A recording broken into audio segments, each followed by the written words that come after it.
জামাইবাবুর প্রেমের ডাকে সাড়া না দেওয়ার জন্য গল্ফ গ্রিনে জামাইবাবুর হাতে খুন মহিলা, কাটা মুন্ডু উদ্ধারের নয়া তথ্য। হ্যাঁ, গতকালেরই সেই 1.5 দিনের মধ্যেই গল্ফ গ্রিনের উদ্ধার হওয়া কাটামুন্ডুর রহস্যের তদন্তের জাল প্রায় গুটিয়ে আনল পুলিশ। গ্রেপ্তার, জেরা, নমুনা, প্রমাণ সংগ্রহের পর খুনের মোটিভ নিয়ে মোটামুটি নিশ্চিত তদন্তকারীরা। জামাইবাবুর প্রেমের ডাকে সাড়া না দেওয়াতেই বেঘরে প্রাণ হারাতে হলো খাজিদা বিবি নামের দক্ষিণ 24 পরগনার ওই মহিলাকে। গ্রেপ্তার হয়েছে জামাইবাবু আতিকুর লস্কর।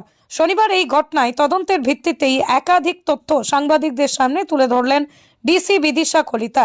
তদন্তকারী আধিকারিকরা জানাচ্ছেন, মগরাহাটের বাসিন্দা খাদিজা বিবিকে খুন করা হয় 12 ডিসেম্বর। খাওয়াতে নিয়ে যাওয়ার নাম করেই তাকে প্রথমে মাথায় আঘাত, পরে মৃত্যু নিশ্চিত করতে শ্বাসরোধ করা হয়। এরপরই দেহ 3 টুকরো করে ফেলে দেওয়া হয়। গতকাল 13 তারিখ সকালে গল্ফ গ্রিনের আবর্জনা স্তূপ থেকে উদ্ধার হয় কাটামুন্ডু। পরের দিনে বিকেলের মধ্যে রিজেন্ট কলোনি এলাকা থেকে দেহের বাকি অংশ উদ্ধার হয়। মহিলার দেহাংশ উদ্ধারের পর শনিবার সন্ধ্যায় সাংবাদিক বৈঠক করে ডিসি বিদিশা কলিতা জানান, অভিযুক্ত সন্দেহে আমরা যাকে গ্রেপ্তার করেছি আতিকুর সম্পর্কে মৃত খাদিজা বিবির জামাইবাবু।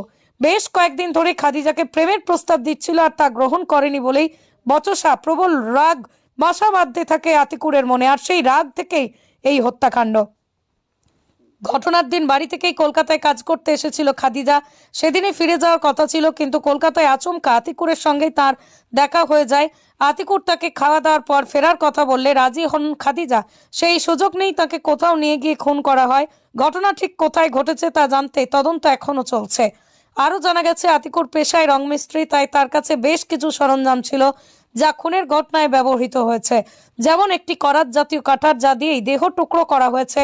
তার কাছে থাকা রাস্তায় অনায়াসে দেহাংশ ভরে এদিকে ওদিকে ফেলে দেওয়া হয়। আতিকুরকে জিজ্ঞাসাবাদ করে পুলিশ আজ রেজাল্ট কলোনি অঞ্চলের একটি বাড়ির পিছনের দিক থেকে খাদিজা বিবির টুকরো করা দেহাংশ উদ্ধার করে।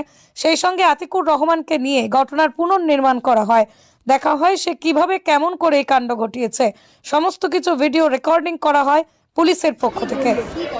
না, কোনো কথা হয়নি। আচ্ছা, আতঙ্কিত মানে কিছু বুঝতে পেরেছিলেন কি হয়েছিল? না। এই ঘটনা যখন ঘটে তখন আপনারা কি জানতে পেরেছিলেন যে কেউ ঢুকেছে বাড়ির পাশে, বা কি কিছু মনে হচ্ছে? কোনো কি মনে টের পেয়েছিলেন? না, কিছু টের পেয়েছিলেন? কোনো টের পাইনি। আচ্ছা, আজকে হঠাৎ করে বিকেলে কি শুনলেন? না, কিছুই শুনিনি। হঠাৎ পুলিশ এসেছিল, সেই দেখলাম। হ্যাঁ, আপনাদের বাড়ির পিছন থেকেই তো পাওয়া গেছে। কি পাওয়া গেছে কিছু বললো? না, কিছু বলেনি। এখন কিছুটা আতঙ্কে আছেন, মানে এভাবে একটা মানুষ ভেতরে ঢুকে গেল। হ্যাঁ, এটা তো একটা যথেষ্ট এবং আতঙ্ক। আপনারা যখন বেরিয়েছিলেন তখন আপনারা কি কাল থেকে একবার বেরিয়ে কি বাইরে কিছু মানে দেখেছেন, সন্দেহজনক কিছু দেখেছিলেন বাইরে বেরিয়ে? আপনারা কি জানতে পেরেছিলেন কিছু? না। মানে কখন, কোথা থেকে, কিভাবে এলো?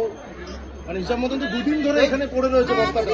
যাকে গ্রেফতার করেন সে কি কোনোভাবে এসেছিল বাড়ি? তাকে কি জানতেন? দাদা কোনো গন্ধ পাননি, কোনো কটু গন্ধ বেরোয়নি? আজকে কখন জানতে পারলো? এই পুলিশ এসে বললো। পুলিশ কি বললো? পুলিশ এসে দেখলো। এখন তারপরে কি হলো? কিচ্ছু আমি জানি না, এখনো জানি না। আপনার নাম দাদা?